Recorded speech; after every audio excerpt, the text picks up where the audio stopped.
Perfecto. Pues veamos el tema que nos faltaba, los ciclos biogeoquímicos. Los elementos y compuestos que integran los nutrientes se mueven continuamente a través del aire, el agua, el suelo, la roca, entre los organismos vivos de los ecosistemas y en la biosfera. ¿Ok? Recordar que este intercambio de materia en la biosfera se da a través de ciclos que incluyen organismos vivos, por eso se llama ciclos bio. Porque este intercambio de materia se da a través de organismos vivos, bio. Y también se da a través de procesos geológicos, por eso es que es G. Y también se da por procesos químicos, es decir, biogeoquímicos. Por esa razón se llaman ciclos biogeoquímicos. Los que estudiaremos nosotros serán el ciclo del agua, el ciclo del carbono, el ciclo del fósforo, del azufre, del nitrógeno. Esos ciclos son los que estudiaremos, aunque en el examen quizá los más importantes son los del agua, el nitrógeno y el carbono.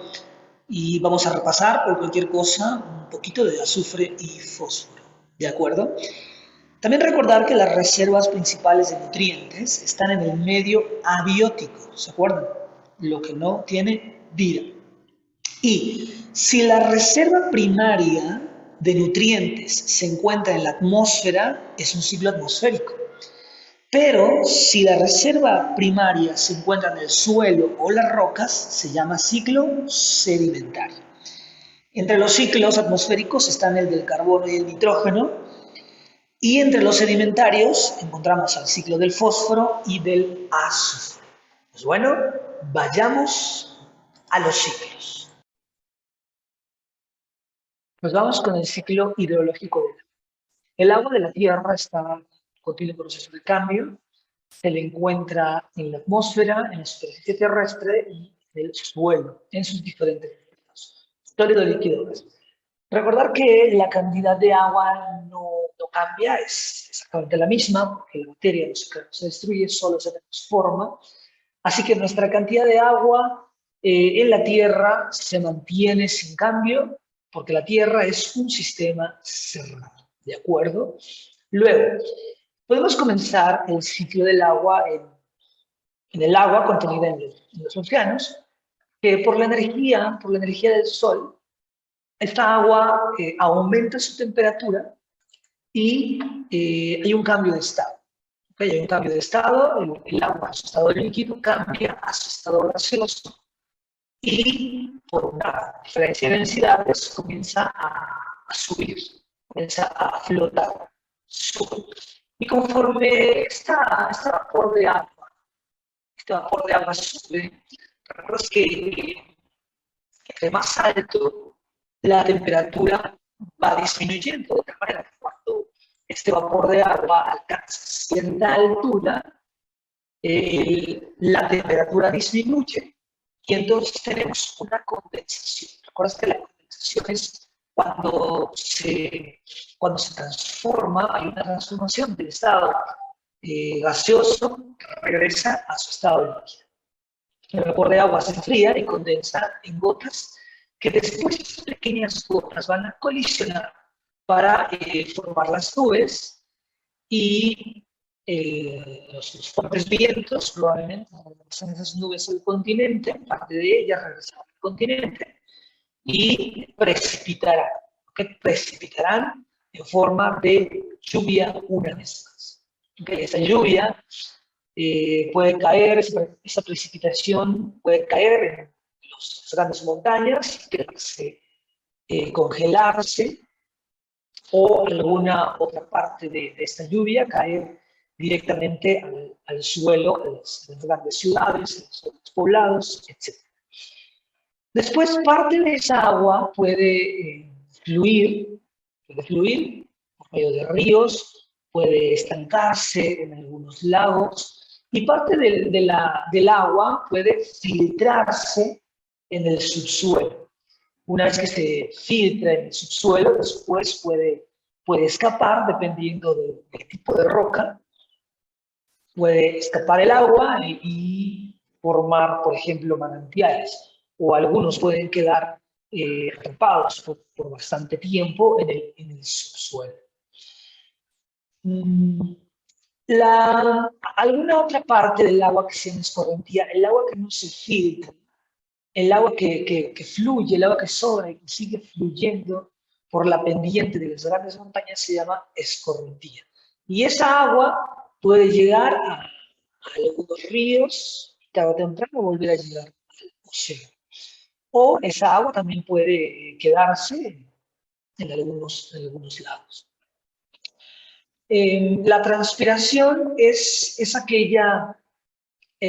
parte del agua que las plantas evaporan y puede llegar una vez más hasta las nubes. ¿Okay?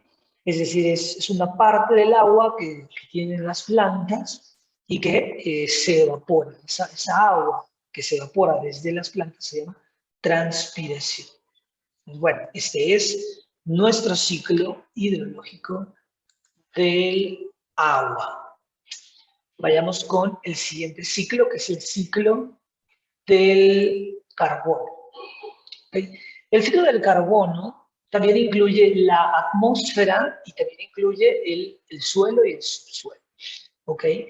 Podemos empezarlo, no sé, en la respiración, por ejemplo, todos aquellos procesos que proveen de carbono, de dióxido de carbono, al ambiente, que puede venir el dióxido de carbono desde la respiración de los animales. Por ejemplo, nosotros sabemos que cuando inhalamos oxígeno y cuando exhalamos CO2.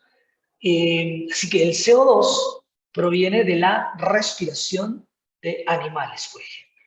También recuerdas que la quema de combustibles fósiles provee de CO2 al ambiente, porque cuando quemamos hidrocarburos se libera CO2 al ambiente. El CO2 también puede provenir de gases volcánicos, de incendios forestales, de todos estos puede provenir el CO2. Y una vez que tenemos el CO2 en la atmósfera, recordarás que hay un proceso que realizan las plantas, por ejemplo, y demás organismos fotosintéticos, que es precisamente la fotosíntesis, donde estos organismos capturan ese CO2 del ambiente y después de un proceso químico, al final lo transforman en carbohidratos, en glucosa, listo para ser asimilados en sus tejidos. ¿Ok? Así que el CO2 de la atmósfera lo asimilan las plantas. Y después puede recorrer la cadena alimenticia, es decir, un herbívoro que consuma a estos vegetales.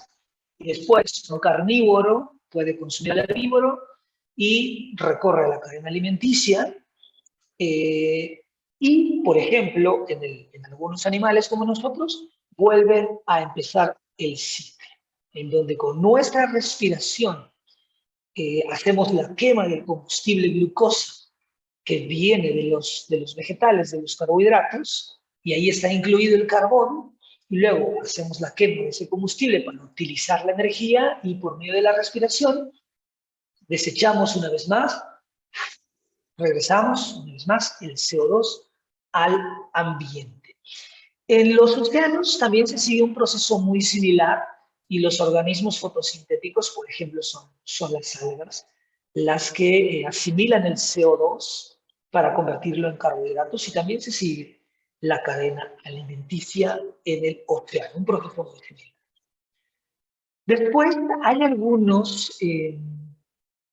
cuando algunos grandes carnívoros se alimentaban de herbívoros que se habían alimentado de productores, ellos también tenían ese carbono en los carbohidratos, ¿okay? También lo asimilaban.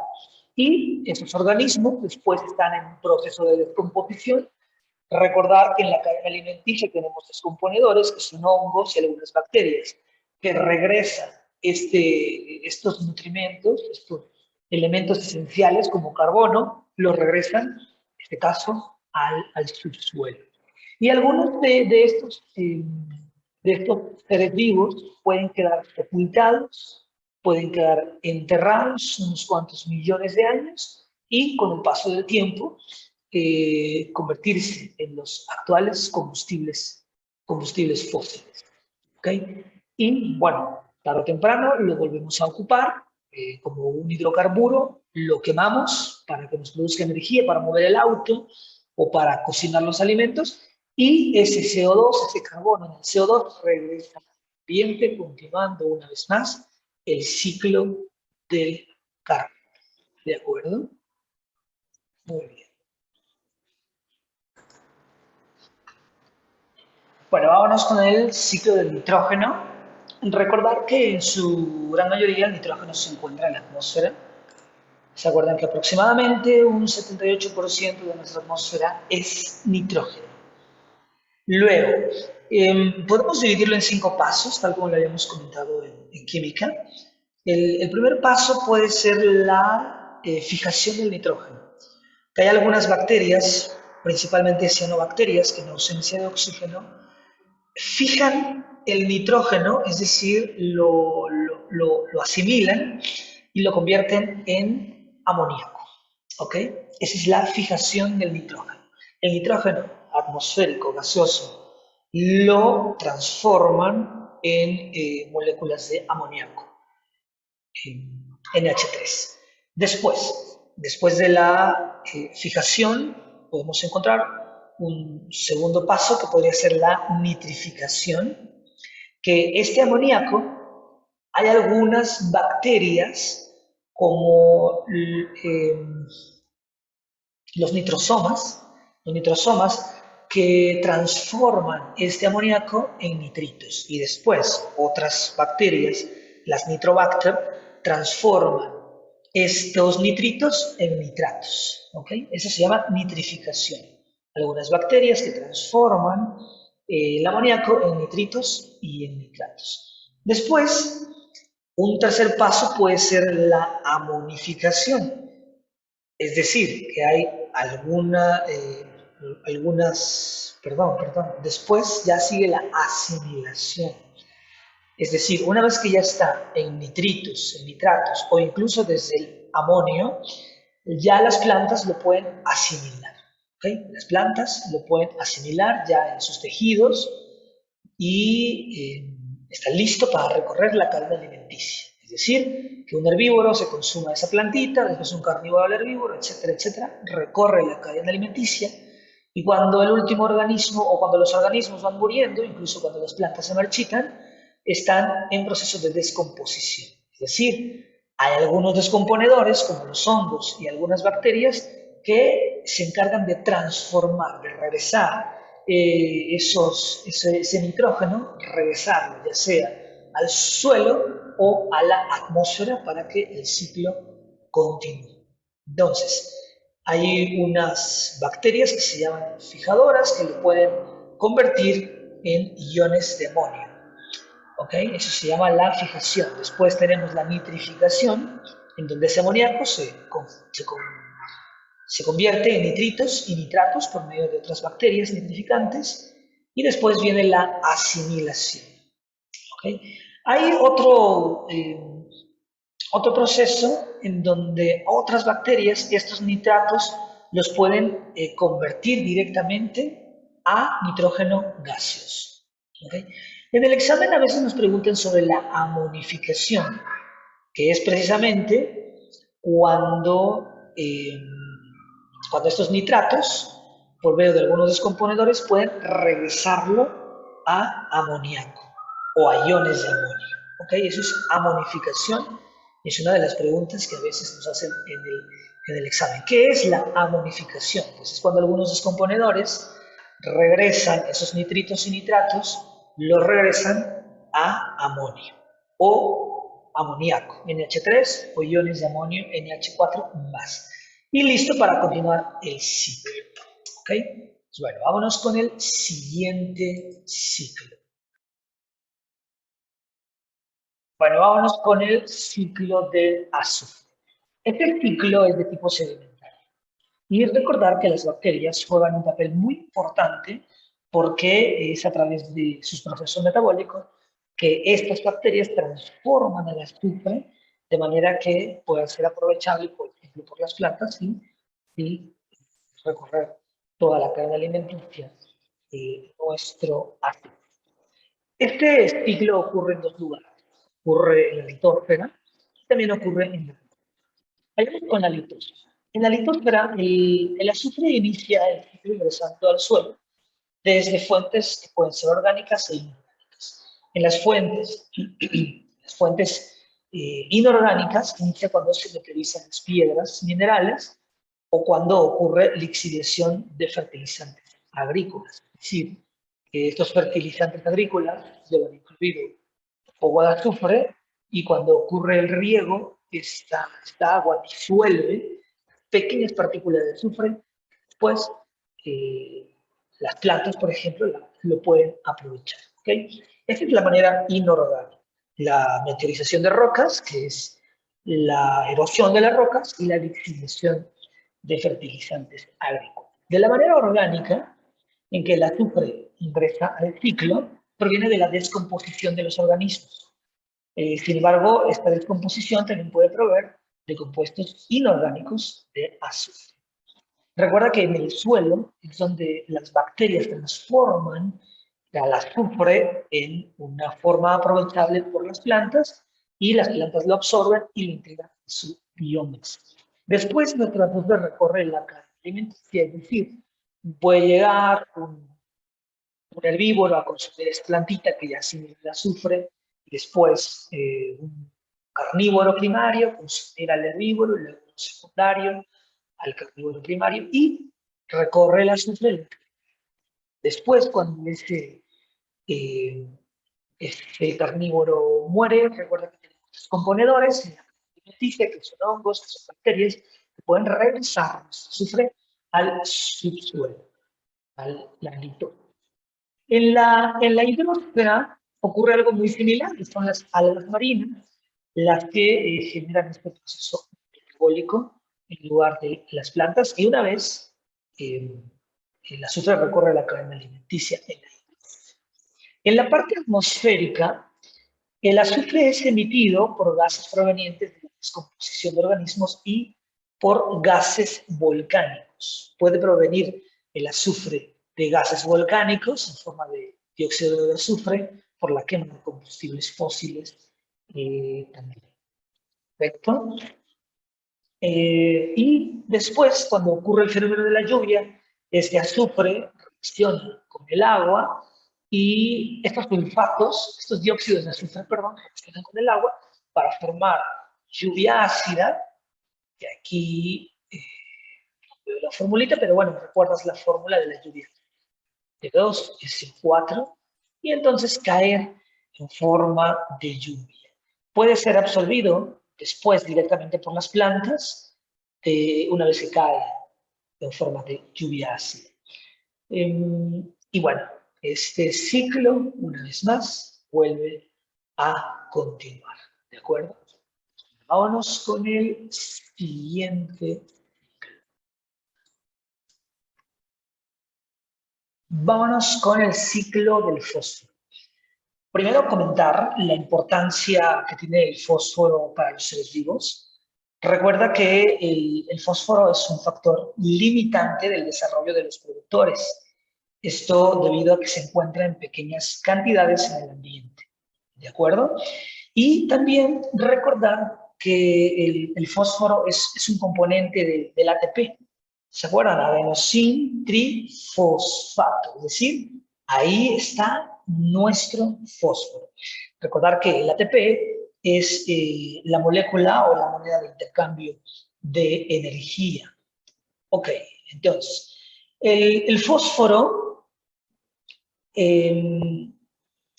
solamente, a diferencia de los otros ciclos que hemos estudiado, el fósforo solamente ocurre en la litosfera.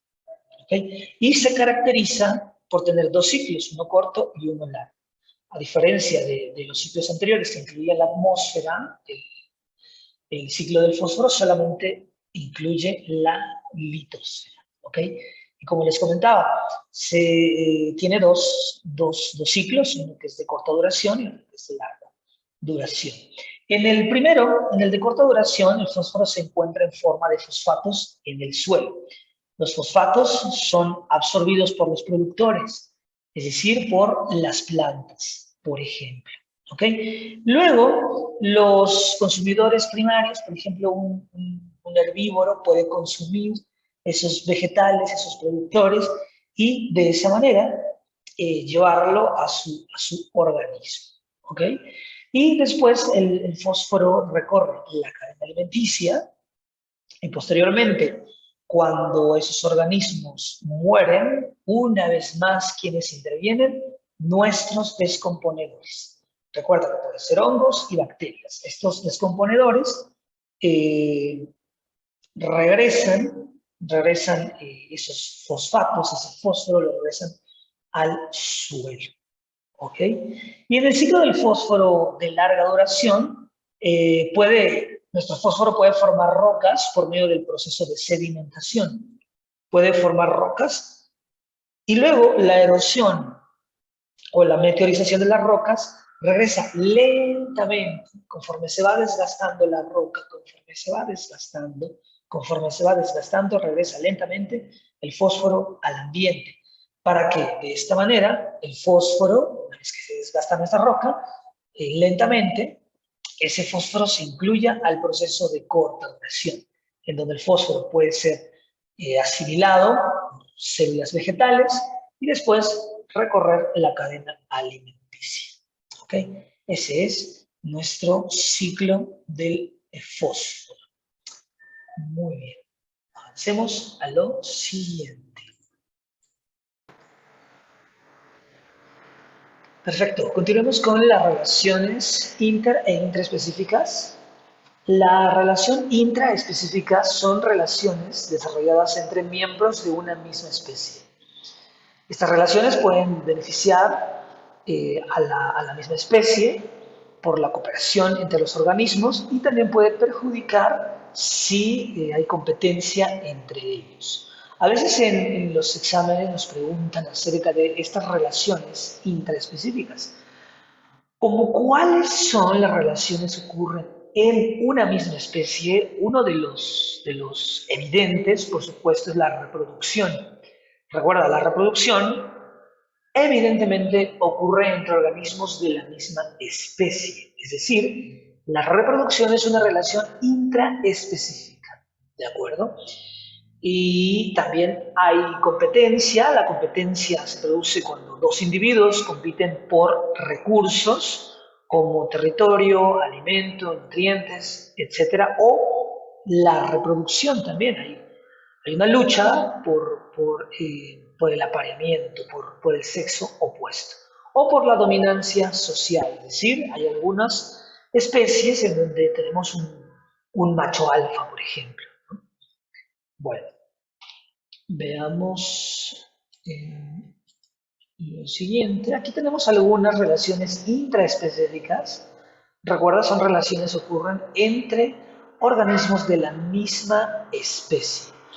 Tenemos, como ya habíamos comentado, la competencia, que hay una lucha entre los gallos, por ejemplo, para conseguir a las hembras, es decir, por ver quién se aparea. Y tenemos otras relaciones intraespecíficas que se definen como asociaciones. Entre ellas encontramos a las familiares, como grupos de monos que cuidan a sus crías, como las coloniales, como los corales, los arrecifes de corales. También tenemos gregarias, como los bancos de peces que juntos buscan su alimento. Y también tenemos asociaciones estatales, como la jerarquía de las hormigas, en donde hay una jerarquía para la distribución del trabajo. Bueno, esas son las relaciones intraespecíficas. Y también tenemos relaciones interespecíficas.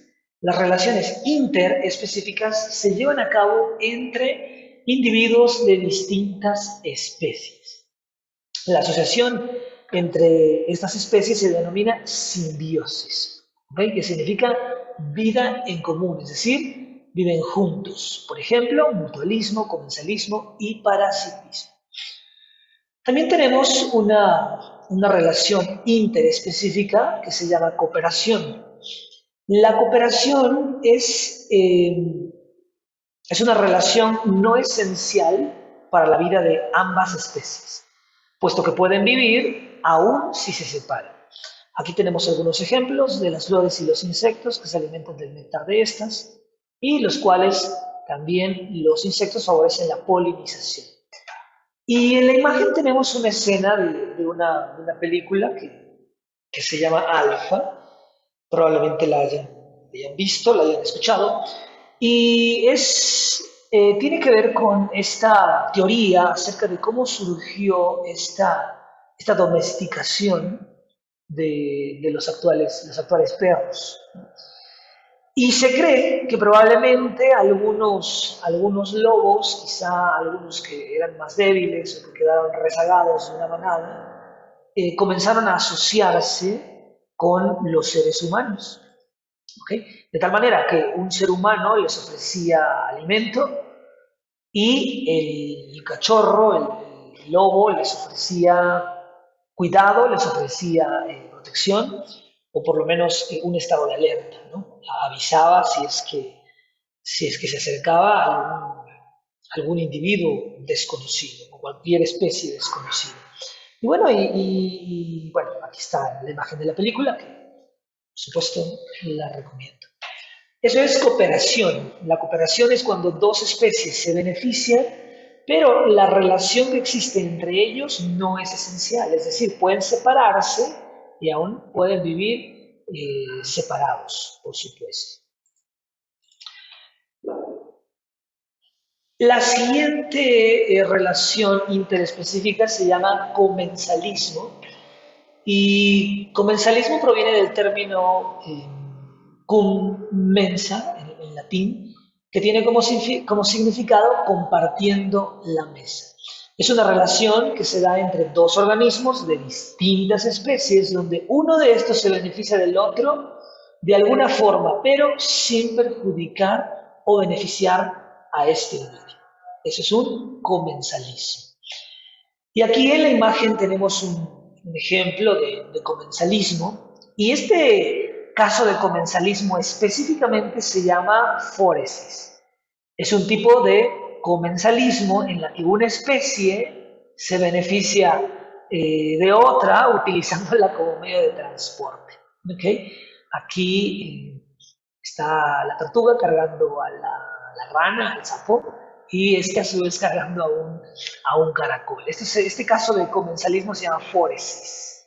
Hay otro caso muy similar, que es el del tiburón con los peces, con estas rémoras, que también las rémoras aprovechan esas corrientes de agua de los tiburones para hacer ciertos viajes, las rémoras.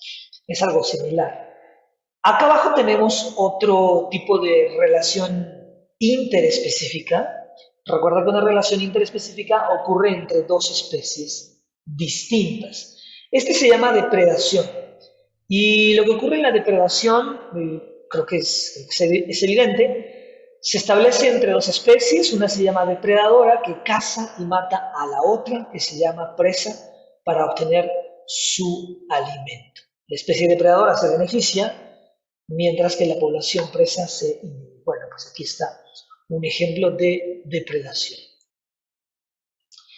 Y tenemos otros dos tipos de relaciones interespecíficas. Esta se llama amensalismo. ¿Qué es el amensalismo? En esta relación, una especie de organismo crea condiciones que son adversas al desarrollo de otra. La primera resulta infectada, mientras que la segunda inhibe su desarrollo. El ejemplo es el hongo Penicillium notatum, que el hongo, como sabemos, inhibe el desarrollo de gran variedad de bacterias. Esto fue descubierto por Alexander Fleming, el creador, la persona que descubrió la penicilina, que proviene de este hongo que inhibe el desarrollo y el crecimiento de otra especie, de ciertas bacterias. Esto se llama amensalismo. Cuando una especie, el hongo, inhibe el crecimiento de otra. Muy bien. Y el siguiente se llama parasitismo. El siguiente se llama parasitismo en donde una especie, que es el parásito, vive dentro de otra especie, que es el huésped, y por lo general los parásitos dañan a los huéspedes. Tenemos una clasificación, si el parásito vive dentro, se llama endoparásito, y si el parásito vive sobre, se llama ectoparásito. ¿Okay? Por lo general, estos dañan o debilitan y en ocasiones llegan a causar la muerte. Los parásitos por lo general son mucho más pequeños y numerosos que sus huéspedes. Un ejemplo de ectoparásito son las garrapatas en el ganado vacuno y un ejemplo de endoparásitos son los parásitos que tenemos en el tubo digestivo, por ejemplo, la solitaria. Ahora con los últimos dos.